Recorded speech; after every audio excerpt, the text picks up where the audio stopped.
आमच्यावर खोटा गुन्हा दाखल केला आहे. दूध का दूध पाणी का पाणी तपासा अंती होईल. माजी आमदार शिरीष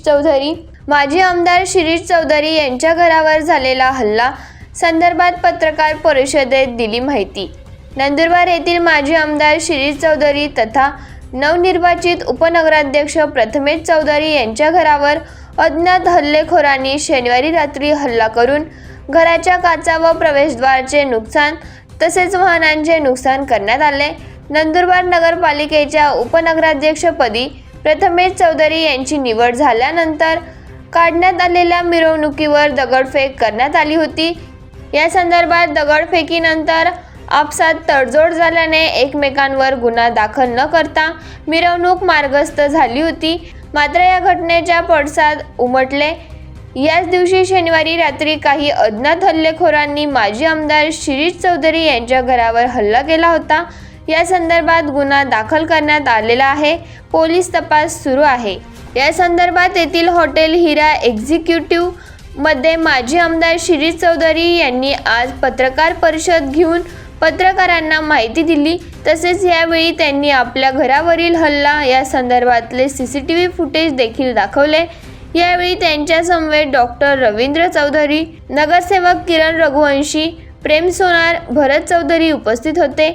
या संदर्भात पत्रकार परिषदेत माजी आमदार शिरीष चौधरी काय म्हणाले ते पाहूया.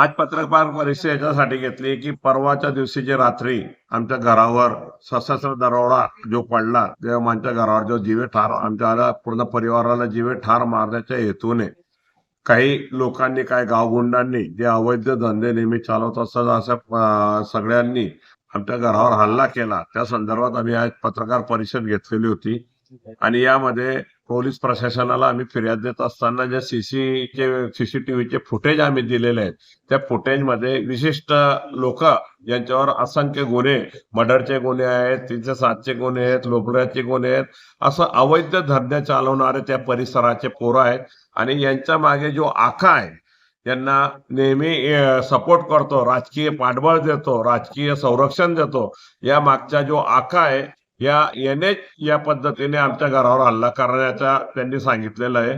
तर मी पोलीस प्रशासनाला आम्ही माननीय आमचे नेते चंद्रकांत रघुवंशी साहेब असतील, नंतर आमचे जिल्हाध्यक्ष राम भैया रघुवंशी असतील आणि सगळ्या नगरसेवकांनी माननीय अधीक्षक साहेबांना आम्ही लेटर दिलेलं आहे, निवेदन केलेलं आहे की यांच्या मागच्या आका, कारण एक गुन्हेगार आहेत, यांना कितीही काही केलं तर यांना शिक्षा होण्यापेक्षा यांच्या मागचा जो आका आहे याला लवकरात लवकर सापडून त्याच्यावर गुन्हा दाखल करण्यासंदर्भात आम्ही निवेदनही आणि विनंती केलेली आहे.